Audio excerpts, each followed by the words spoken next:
Doctor साहब कहाँ रह गइलन?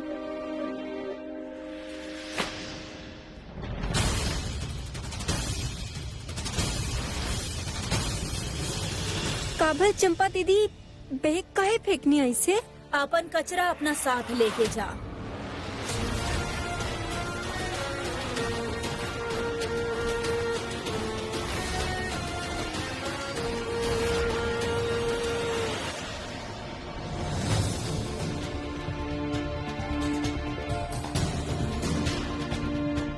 रानी सा हैरान बाड़ू? एगो सच्चाई बताई, अब तू कहीं के ना रहलू रानी। वो काबा ना तू फिर से नौकर बन ना सकेलू, कहे कि यहाँ उनकर कोनो कमी नहीं खे। अब वीर कियारा से शादी करे के फैसला कर लेलस, ऐसे तू होकर पत्नी होके के हक भी खो चुकल बाड़ू। अब तोहार यहाँ रह के कोनो मतलब नहीं खे। रानी सा अब हम कब हम ऊ का समझ ना आ रहल बा का बोली, आई भी कैसे, काहे कि बोले खातिर कुछ बचल ही ना।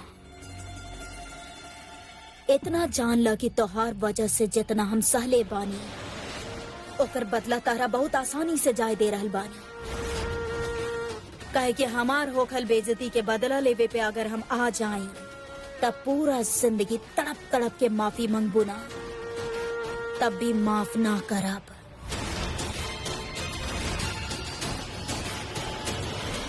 शांति से भेज रहल बानी, ऐसे सामान उठावर निकल जाए यहाँ से। रानी सा हम सब अब बस एक मौका दे, हम सब कुछ मौका? तरह जैसन लोगन के अगर उंगली पकड़ावा तो सीधा हाथ पकड़ ले बेला। अच्छा भाई, वीर के तनी अकल आ गई और तोहरा छोड़े के फैसला कर लेलस। अब चुपचाप अपन सामान उठावर निकला यहाँ से, ना तो सिक्योरिटी के बुला के बाहर फेंकवा दे।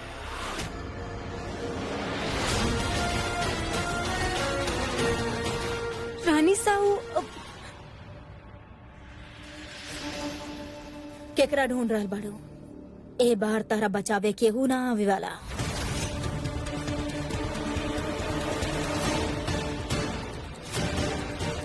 और भी कुछ सुने के बाकी बा, चल निकल है जैसे। रानी सा अरे अरे चल। रानी सा हमारी बात तो सुन ली, चल निकल यहाँ से। रानी सा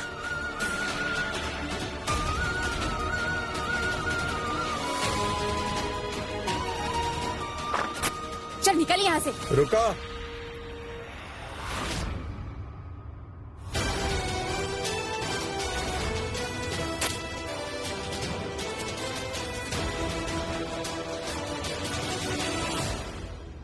रानी कहीं ना जाई हैं।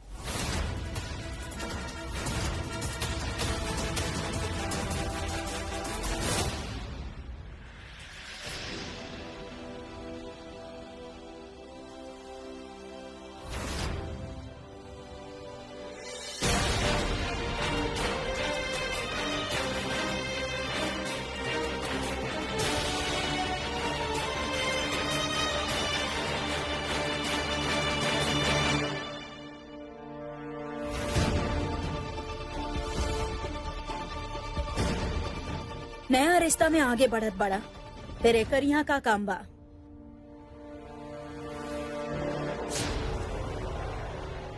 रानी के साथ हमारा रिश्ता कभी ना खत्म भइल बा और ना ही कभी होखी। रानी सा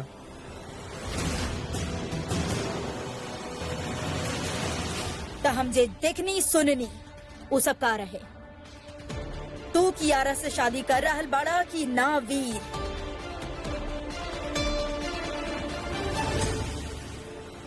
ना रानी सा,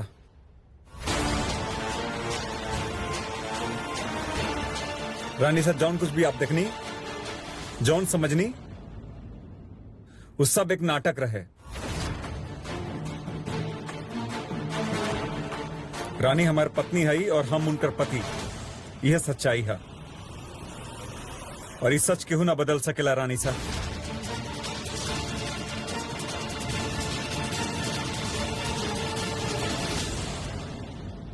और का हम ही जान सकेनी कि नाटक के वजह का बा।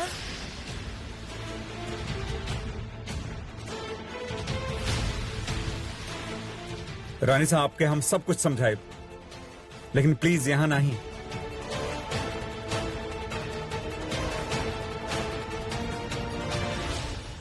रानी साहब, हमनी के पास और कोनो ऑप्शन ना बचल रहे। हम दोनों जौन कुछ भी कहनी एक खातिर कहनी कि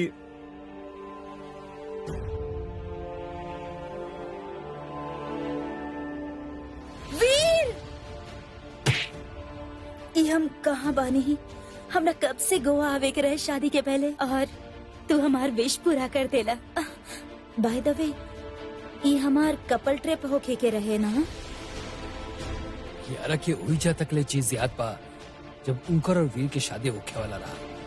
ओकरा बाद के कुछ ना, ये बार उनकर कंडीशन जितना स्टेबल रहे उतना अच्छा बा। एकदम से इतना बड़ा चेंज उनकर मेमोरी के और डैमेज कर सकता। वीर, आज हमार जन्मदिन बा। हम चाहता नहीं कि आज हमार स्पेशल दिन पे हमनी के सगाई हो जाए। हमार पीछे से इतना कुछ हो गई। एक और सच बा जौन आपके जानल जरूरी बा रानी साहब।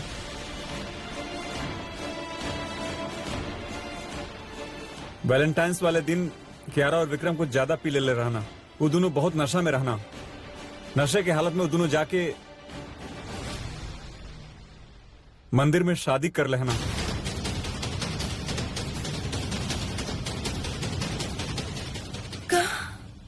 रानी साहब ठीक बानी?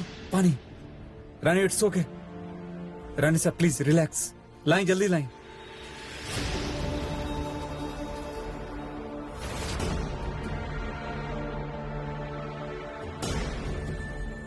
विक्रम हमरा से इतना बड़ बात छुपैलस। रानी साहू, एक्चुअली रानी साहू, ब्याह जौन हालात में भइल, तेवर जी केहू से कुछ कहना पैलन।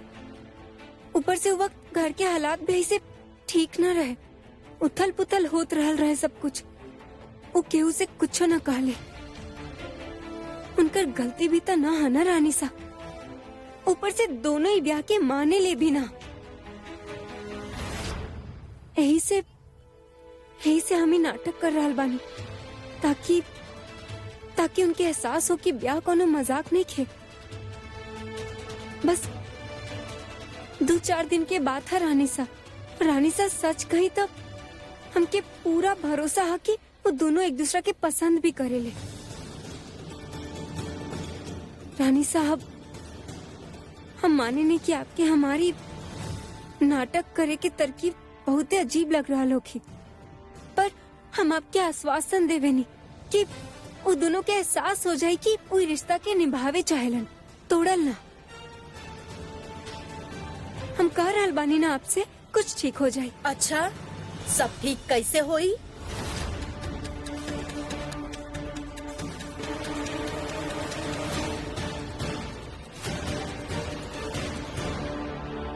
जब तेवर जी कियारा जी के डॉक्टर साहब के साथे देखिए, तब मतलब जब वो दोनों के एक दूसरे से दूर होके के एहसास होगी, तब जाके वो करीब आई है रानी साहब। रानी साहब, अगर आप चाहते हैं तो ये नाटक अभी के अभी हमने खत्म कर सकेंगे। हमरा कियारा से बात करे के बा।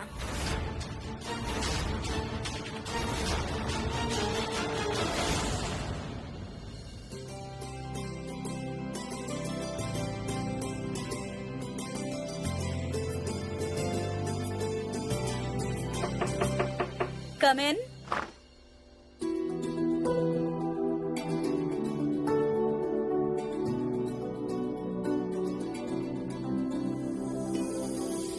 Oh, hey Vikram.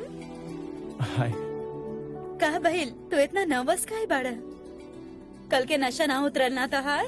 सॉरी यार उना। सॉरी तो बनेला तोहार।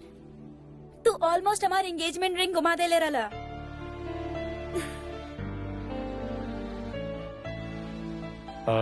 का लिख रहल बड़ू? यही शॉपिंग लिस्ट बा। शादी के इतना सारा सामान खरीदे के बाद कहीं कुछ भूल ना जाए, यही से। लिसन, तू चल बा हमारे साथ शॉपिंग करे खातिर। कब जाए के बाद? कल। हाँ तब यू नो व्हाट, रहेदा। तू वापस शॉपिंग करे बहुत इरिटेट हो जाई बा। हम वीर के साथ ही चल जाए। ओकरा ये लिस्ट भी दिखा देता नहीं। और वैसे वो बा कहाँ पर? वो बाहर रानी व्हाट? जब रानी के पता बा कि हमार वीर के शादी होके वाला बा, ओकर बाद भी आसपास घूम रहल बाड़ी। चुंबक के तरह चिपक गल बाड़ी वीर से ही रानी, पीछा ही ना छोड़त बाड़ी। अब हमार नाटक ही दोनों के दूर करी। बहुत हो गई, हम अब ओकरा के छोड़ब ना। तोरा हो का गिल बा क्या ना? का मतलब? इतना गुस्सा काहे करे लगल बाड़ू? हर बात पे चिड़ेलू, स्नैप करेलू, स्पेशली रानी के नाम सुन के। वो का बिगड़ले बड़ी तोहार? अब तक कुछ ना बिगड़ले बाड़ी, काहे कि हमेशा हम ओकरा रोक देता नहीं। ओकर असली मकसद का बना हम अच्छा तरह से जाने नहीं। अच्छा, का मकसद बा उनकर? वीर के हमरा से छीनल। क्यारा तू ओवर रिएक्ट कर रहल तू बाड़ू। तो रहे ही दा। अगर तू समझता ना तो ई तरह के सवाल ना पूछता। और वैसे भी तू का जन्म जब तू केहू से प्यार करेला और उनका से जब प्यार ना मिलला तो कैसन फील होखेला।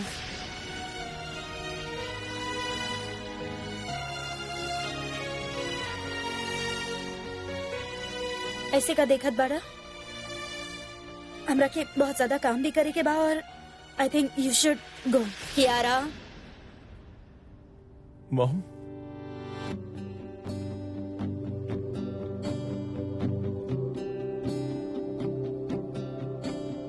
आई एम सॉरी मॉम, कल हम आप अच्छा से ना मिल पैनी, होश में ही ना रहनी। But I am really glad here, बहुत मिस कैनी आपके। तो अकेला उनकर वेलविशर नहीं खा विक्रम, हम हो बानी। रानी साहब, हम भी आपकी बहुत मिस कैनी। अच्छा पहला पापा आ गए नहीं, अब सब कुछ पहले जैसन हो जाई। सब कुछ पहले जैसन तो हो जाई, लेकिन ओकरा मुमकिन करे खातिर जे आज बा वो जानल तो जरूरी बा। हमार मतलब बाकी हम आप दोनों से कुछ बात करे चाहतानी, मगर पहले कियारा से। Vikram, sure mom, of course हम बाहर जाता नहीं। रानी सा हमरा से अकेले में क्या बात करे चाहता नहीं? कैरेक्टर में रैया कियारा, वरना रानी सा सच पकड़ ले ली तक गड़बड़ हो जाई।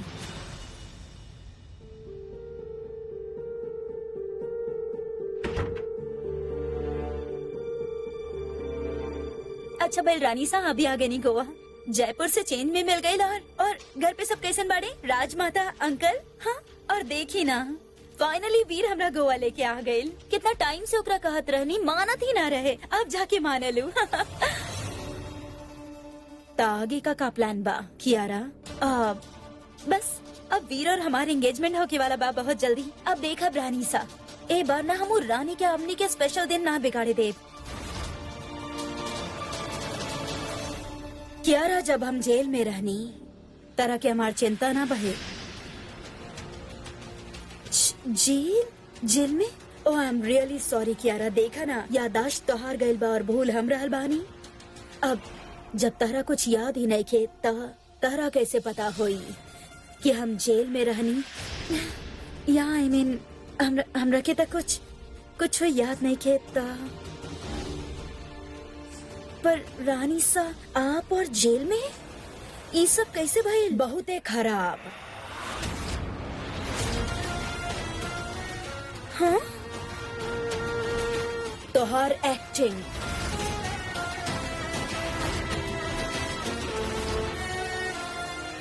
बहुत वीक। एक सेकंड में पकड़ ले ली हम।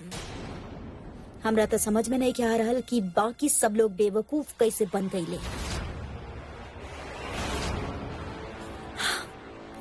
रानी साहब, हम एक्टिंग नहीं Kiara, don't even try that. हमरा ना समझ समझे के बेवकूफी बिल्कुल भी मत करी। हा, हम अच्छा से जाने नहीं तू नाटक कर रहल बाड़ो। ऐसे अब जे सवाल हम तरह से पूछब ओकर साफ और सीधा जवाब दिया हमरा के। तब बतावा, वीर से शादी करे चाहे लू? अब जवाब दा। अब जी रानी सा।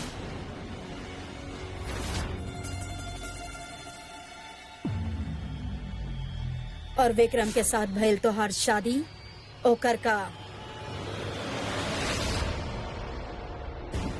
जैसन कि हम कहने कि हम सब जाने नी, विक्रम के साथ भइल शादी के माने लू या ना?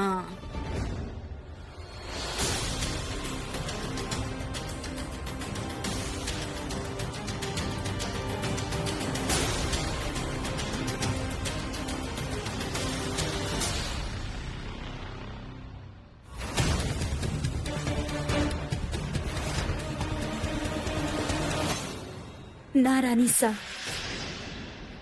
ओ रात उस साथ फेरा वो सब सिर्फ एगो गलती रहे।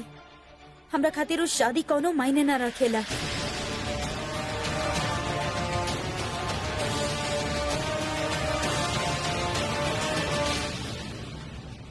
डॉक्टर साहब हमके कछु ठीक ना लग रहा।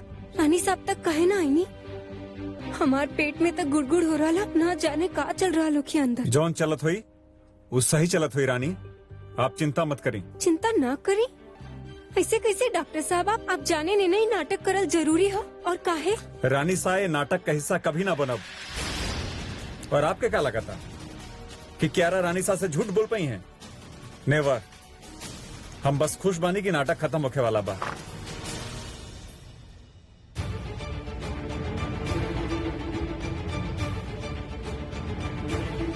रानी सा,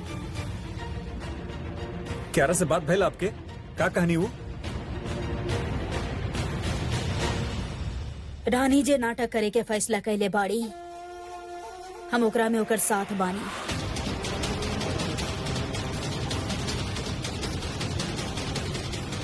व्हाट? रानी साहब आप भी? हमके तो लगल कि आप कहले के बाद ही नाटक खत्म हो जाई। रानी साहब, नाटक से बहुत कुछ बिगड़ सकेला। और सब कुछ ठीक भी हो सकेला। विक्रम और कियारा के एहसास दिलावे खातिर एक चांस तो लेवे के ही पड़ी। रानी साहब थैंक यू हमारे साथ देवे के। हम आपके आश्वासन दिलावत आने की कुछ गड़बड़ ना होगी। देवर जी और कियारा जी अपन रिश्ता के अपनाइए भी, और हमारा और डॉक्टर साहब के रिश्ता पे भी कोई आंच ना आई। ये वादा है हमारा।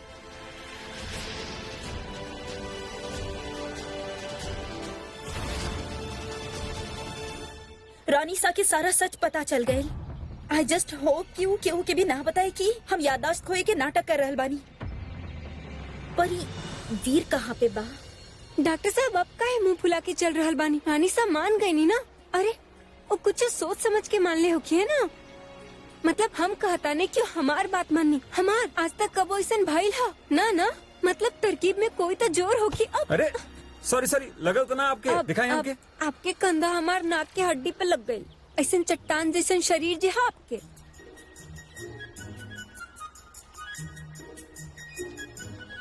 अच्छा अब आप चिंता मत करी। हम कह रहल बानी कि बस कुछ दिन और ही नाटक करे के। हाँ बस उहे तो करता नहीं हम रानी, और आगे भी करत रह। बस प्रॉब्लम ये बा कि हमके अगर पॉइंट नहीं के समझ में आवत। आप इतना परेशान काहे हो रहल बानी डॉक्टर साहब? कहे कि हमके ये तरीका गलत लगा था। आपके ये आइडिया से हमके अच्छा फीलिंग ना आवा था। आप हमरा के कसम देले बानी रानी, हम मान लेनी, लेकिन पता नहीं काहे हमारा दिल घबरा था। हद बुढ़बा, आप तो खुद दिल के डॉक्टर बानी, तो समझाई ना अपन दिल के। 2-4 दवा दी, शांत करा दी। डॉक्टर साहब ही 2-4 दिन ऐसी 1-2 के 4 करके निकल जाए और पता भी ना चली। अच्छा ठीक है, एगो काम करल जाओ। जी काम करे के हाँ अभी से शुरू कर देवल जाओ। जल्दी शुरू करब तो जल्दी खत्म हो जाये, और आप भी जल्दी से चिंता मुक्त हो जाये। आप कन्फ्यूजिया कह रहे हैं? हम बस इतना कहतानी कि आप जाएं और कियारा जी के साथ थोड़ा टाइम बिताएं, उनकरा साथे रहें, तबे जाके देवर जी के जलन होखी ना। का? हाँ तो आपके का लगेला कि वो ऐसी प्यार के इजहार कर दी है का? ना ना, उनके थोड़ा उकसावे के होखी। रानी आप ही का कहता नहीं हमके कुछ? अरे कियारा जी, अरे रानी आप आइजा। डॉक्टर साहब कब से आपके इंतजार करत रहलन।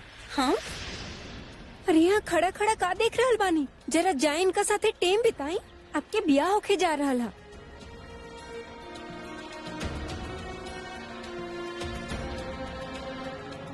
हाँ।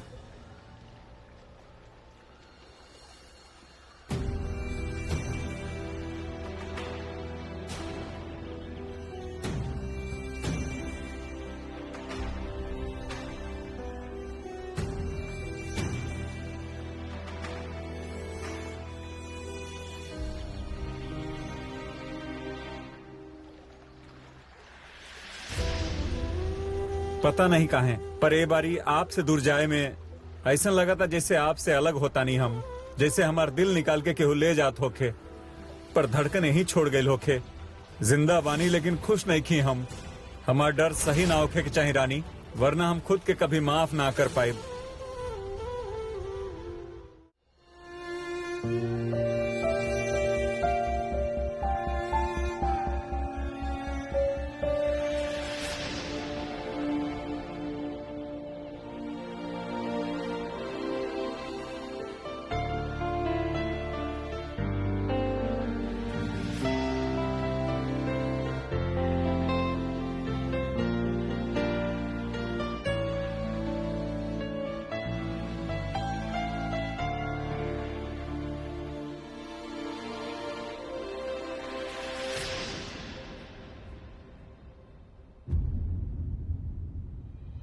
ऐसन भी का बात हो गई जे तू हमके ई तरह खींच के ऐजा लेके आइले? अरे उजे सबके सामने ना बता सकत रहनी ना।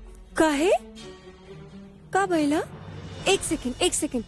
अगर डॉक्टर साहब के बारे में कुछ उल्टे सीधा बोलबे ना तब पहले बतावा तानी, हम न सुने वाली। तो हर डॉक्टर के बारे में नहीं कह रानी, बात कुछ और बा, और एक बहुत ही सीरियस मैटर बा। तार सास के बारे में कुछ बतावे के बा हमरा। रानी साहब के बारे में तू बेकार में ही परेशान हो रहा। हम उनकरा से बतिया चुकल बानी, सब प्लान बता चुकल बानी, वो हमरे साथे बानी। तू हो ना बिरजू? कच्चा बाड़ू तू दिमाग से रानी। अपन सास के खेल तारा नहीं के समझ में आवत। खेल? का बोल रहल बाड़े तू? सही कहा तनी हम। अब तू ही सोचा, जॉन और आज ले कबो तारा से सीधा मुंह बात ना कैलस। जॉन तारा के देखते ही आग बबूला हो जाली। वो तारी फैसला में तार साथ देवे खातिर तैयार हो गई। ये सब अजीब नहीं लगा तारा? वो एक ही बार में तार बात मान भी ले ली और नाटक में शामिल होकला खातिर तैयार भी हो गई। हाँ, काहे कि देवर जी उनकर बेटा है और क्यारा जी के वो पसंद करेली, तो उनका साथ में खुश देखे चाहने ना। उनकरा खाली तबाही चाहिए, और वो भी तहार। का?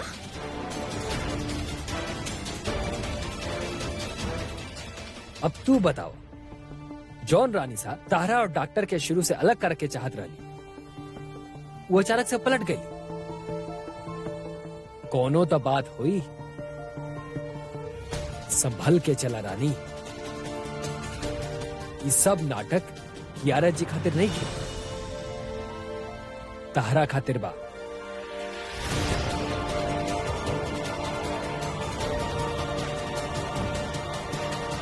मॉम, ये सब का हो रहल बा? जय बेतले की भाभी सा के प्लान में आप उनकर साथ दे रहल बानी, लेकिन काहे? एग्जैक्टली। हमरा लगल कि आप वापस आगे बनी थी, सारा तमाशा खत्म हो जाए, लेकिन आप तो खुद ही सबके हिस्सा बन के बैठल बनी। हम तो बस रानी के इच्छा पूरी करतानी। ओ जे करे चाहताड़ी ओकरा करे देतानी। ऊ तो जॉन करी तो ठीक बा। सवाल ई बा कि आप का करे। खेल खेली लोग तारा साथे और का। इस सब बड़ा लोग ऐसे ही होला रानी। ये लोग के लागेला हमनी के ई लोग के इशारा पे नाचे वाला कठपुतली हई। समझ ये लोग के चाल रानी। बैठावा अपन गणित। शुरू से लेके अब ले जॉन कुछ भी भइल, सोचा ओकरा बारे में। सारा खेल अपने आप समझ में आ जाता है।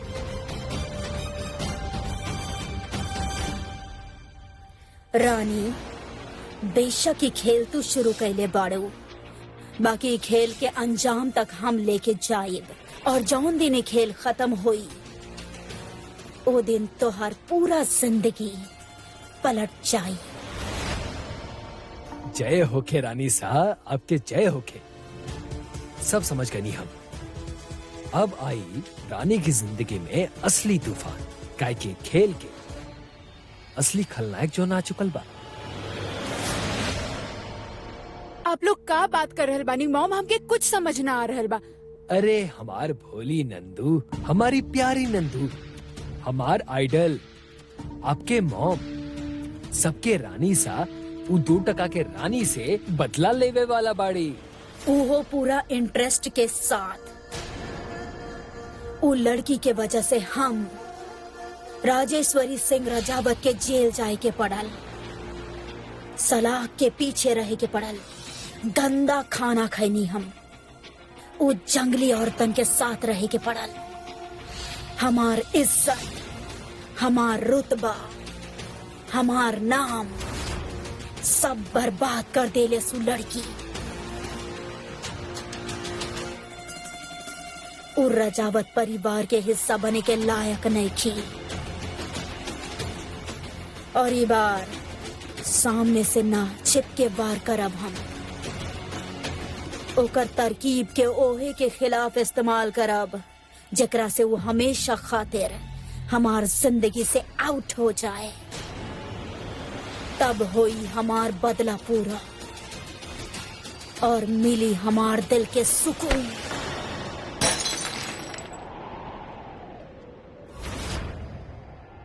एक गिलास के तरह अगला 48 घंटा में रानी के जिंदगी भी बिखर के रह जाई। ओकरा खातिर हम जे आपसे कहीं, उहे आप दोनों के करे के पड़ी।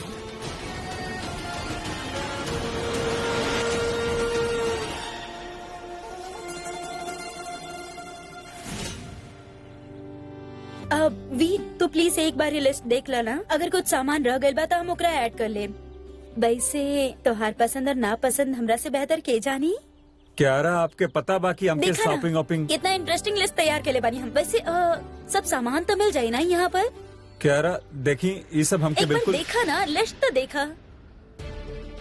कहाँ फंसा दली रानी हमके। हेलो, कहाँ खो गएला? हनीमून के बारे में सोचत बड़ा, राइट?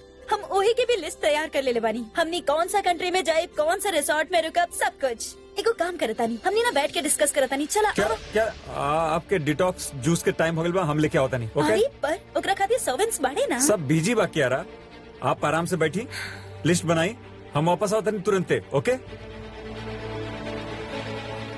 ऐसे ना चल सकेला, ये सब हमसे ना होई। रानी के समझावे पड़ी कि ये सब से कुछ ठीक ना होखी, इनफैक्ट और खराब हो जाता। वैसे रानी बाड़ी कहाँ? हम बोला तनी उतना काफी नहीं खेका, और का सबूत चाहिए था। पर ई तरह रानी साहब पे शक भी तो न कर सकेनी ना हम। अरे गिरगिट बाड़ी ऊ गिरगिट, बता करके रंग बदली का। हमके न पता तो हर घंटी काहे बार बार टन टन कर रहा है, पर हमके तो कुछ गड़बड़ न लग रहा। उल्टा रानी साहब के समर्थन से सब कुछ और आसान हो जाये। समर्थन? अरे समर्थन में तार गर्दन पकड़ के मरोड़ दी हनु, और तारा पता भी ना चली। देखा रानी, हम जब भी आवे नी कांड भैला के बाद आवे नी, लेकिन ई बार तारा के कांड भैला के पहले चेतावनी देता नहीं। मान जा हमार बात। बिरजू सच कही तो तू न बहुते वहमी हो गई है, सब कुछ गलत दिखाई दे रहा तो के। इतना निंदा करल अच्छा बात नहीं खे। तारा जौन समझे एक बार समझा रानी, लेकिन हमरी दोस्ती के खातिर मान जा। तो तू भी मान सकेला ना दोस्ती के खातिर। अरे बोल बोल के गला सूख गई हमार, और कैसे समझाई तारा के रानी, और तू सुनत काहे नहीं खू? बस जिद बांध के बैठल बाड़ू आपन। हमू ये जानना चाहता नहीं भाभी साहब। अरे हम तो हार मान लेने विक्रम बाबू, अब आप ही कुछ करी, शायद जवाब मिल जाए आपके।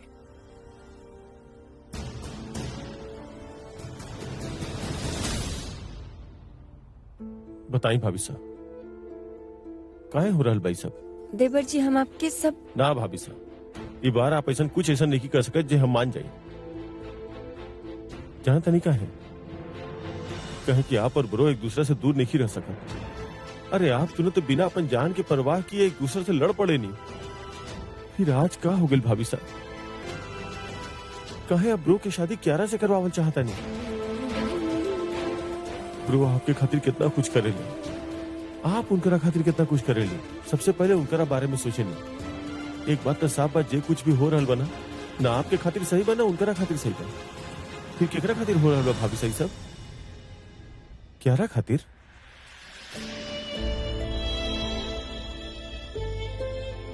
वो आपके पसंद तक ना करे ले, आपसे इतना बुरा बर्ताव करे ले, आपके इतना बात सुनावे ले, आपके आपन मानल तो दूर इंसान तक ना माने ले। जे इंसान आपसे इतना नफरत करेला ओकरा खातिर आप अपन घर उजाड़े खातिर तैयार बनी काहे? ताकि वो खुश रहे? ये नहीं हो सकत भाभी साहब। पहले के बाद कुछ और रहे, ओकर तबीयत खराब रहे, लेकिन अब बात बहुत आगे बढ़ चुकल बा और अब हमके अपन जवाब चाहिए। बताई काय हो रहल भाई साहब? काहे कि कोनो इंसान के समझे खातिर ओकर दोस्त होखल या ओके पसंद करल जरूरी नहीं खे। और कियारा जी के हम समझे नहीं, सबके उनकर जलन दिखाई देवेला, बदतमीजी दिखाई देवेला और ठीक भी कहे कि वो करेली सब। और हम झूठ ना बोला, हमके भी थोड़ा बुरा फील हो खेला। पर सच कहीं देवर जी, अगर आज डॉक्टर साहब हमार जिंदगी में सही सलामत बाड़न तो सिर्फ और सिर्फ कियारा जी के वजह से। और तो और वो हमके किडनैपिंग से बचावे खातिर आप लोगों के साथ देनी। अब आप ही बताएं, हम कैसे मान ली कि वो एगो बुरा इंसान बाड़ी?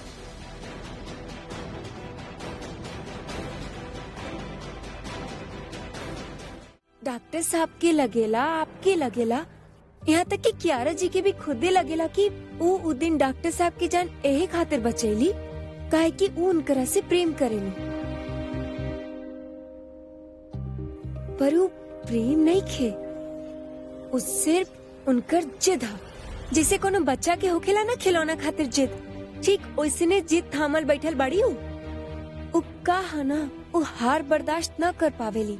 अब जरा सोची, अगर अपन जिद खातिर वो ई हद तक जा सकेली तो अपन सच्चा प्यारू कितना शिद्दत से निभायन।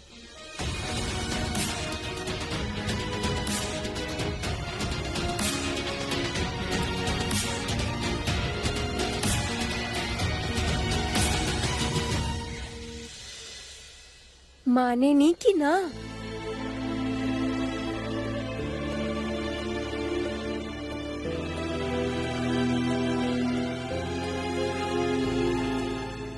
आपके इहे बेचैनी में आपके जवाब छिपल है देवर जी। आँख तक कह ही रहल बा, बस जबान पुष्टि कर दे तो नाटक जल्द से जल्द खत्म कर देब हम।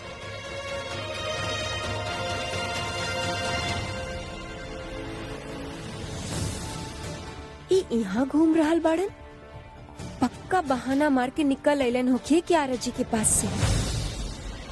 अब देवर जी, हम समझ सकेनी कि रउआ के मन में बहुते सवाल होगी और हम जाने नहीं इस सब सवाल के जवाब डॉक्टर साहब के पास जरूर होगी। आप जाके उनकरा से बात करें, कमरा में ही बाड़न।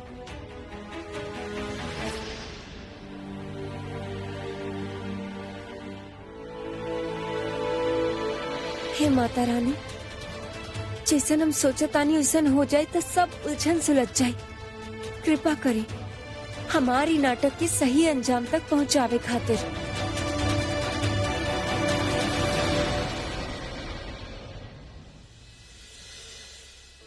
ये वीर अभी तक आयल का है ना?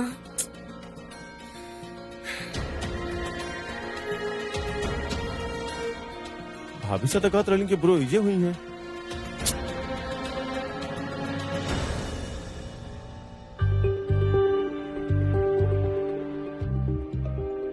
केकरा खोज रहल बाड़ू? ढूंढत तो हमेशा वीर के रहनी पर मिल तू जाला।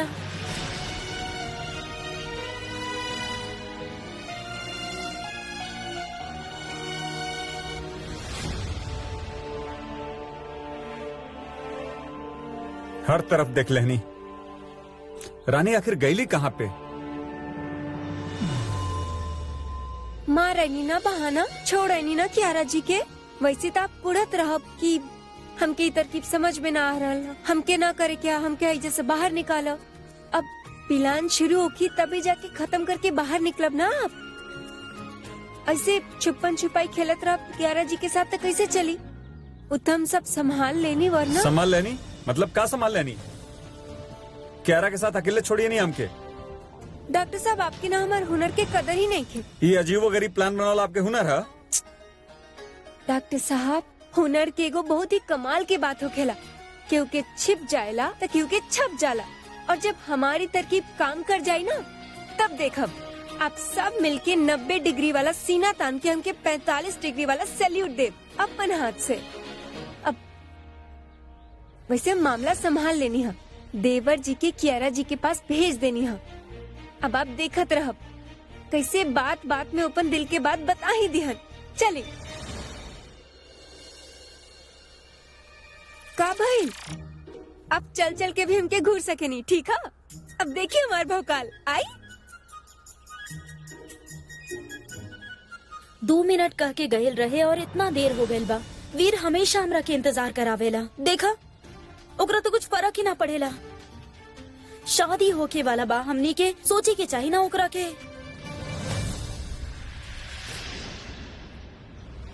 देख लेनी हम जौन देखे के रहा, दोनों एक दूसरे से ठीक से बात ना कर पाता ना, और आपके लागत की जिंदगी गुजरी है एक दूसरे के साथ। रानी चली, बेकार की उम्मीद लगा के बैठल बानी, कुछ ना होके वाला बा यहाँ पे। ओके चली रानी, आप चलता नहीं कि ना?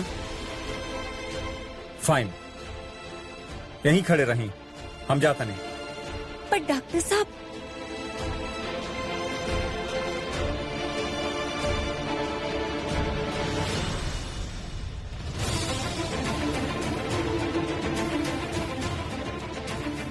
वीर अगर वो रानी के साथ भइल ना तो हम ओकरा के छोड़ब ना। कैसे नासुकरी औरत पिया, रानी के धन्यवाद करे के बजाय वही पर तलवार गिराए के बात करत हिया। ना जाने कबले ही जारी रखिया अपन नाटक, ये नकली राजकुमारी।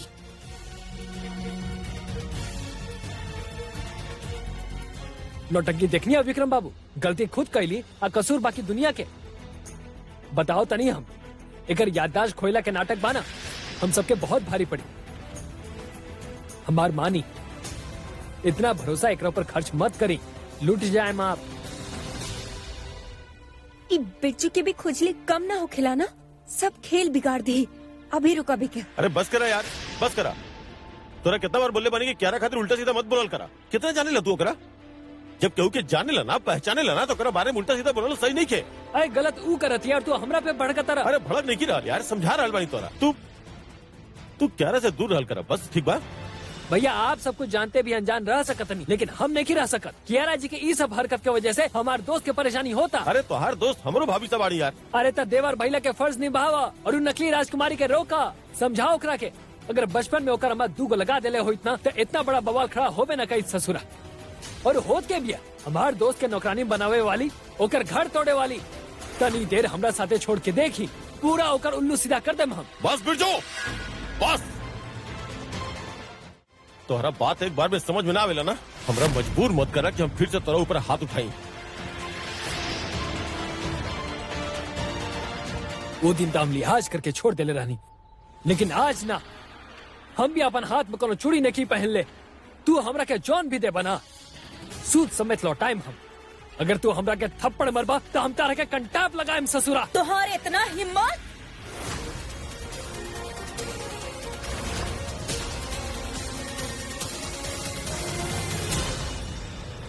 अब शुरू भइल ना असली खेल। डॉक्टर साहब भी कहे भाग गइलन। बड़ा के तू, हाँ? विक्रम से ये तरफ बात करे हिम्मत कैसे भइल तोहार? कहीं के गुंडा पड़ा, नेता बाड़ा, जेम्स बॉन्ड बाड़ा, सब पे चीख के चिल्ला के चुप कराइबा और हाथ उठाइबा विक्रम पे? हाँ, हाथ उठा के दिखाबा। हमू देखा था नहीं कैसे हाथ उठाइबा।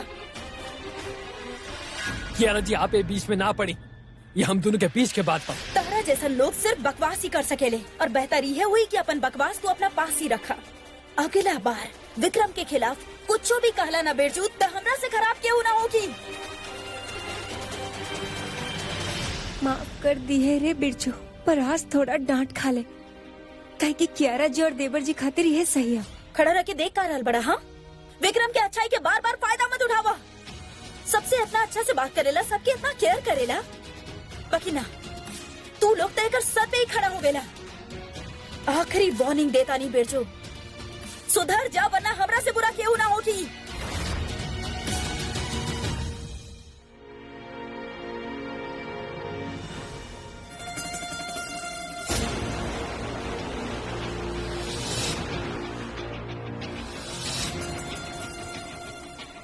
एकरा से पहले की बात हाथ से निकल जाए, हमरा के अपन अगला चाल चल देवे के चाहिए।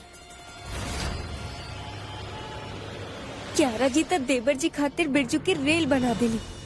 काश डॉक्टर साहब होकत ही देखे खातिर, उनके भी ना जाने कहे जाए के जल्दी होखेला। कोई ना, अभी जाके उनके बतावता नहीं। लगा था क्यारा जी और देवर जी के मिलन आज ही होखे वाला।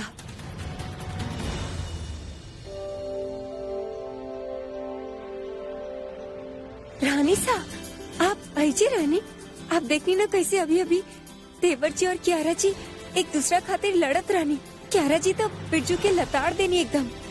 अब हमके पूरा यकीन है कि तोहार यकीन खोखला बारानी, एकरा से कुछ ना होके वाला। प्लान तबे सक्सेसफुल हुई जब कियारा और विक्रम अपन दिल के बाद एक दूसरा के बोली हैं, और ओकरा खातिर हम कुछ सोच ले बानी। का रानी साहब? ऐसन जे तोहार दिमाग से बिल्कुल परे बा, और ए बार हम चूकब ना रानी। वीर और तोहार रिश्ता भी टूटी और राजावत परिवार से तोहार साथ भी छूटी। जौन गंदगी से तू निकल के आयल रहलू, वही गंदगी में वापस भेज देब हम तारा के, हमेशा खातिर।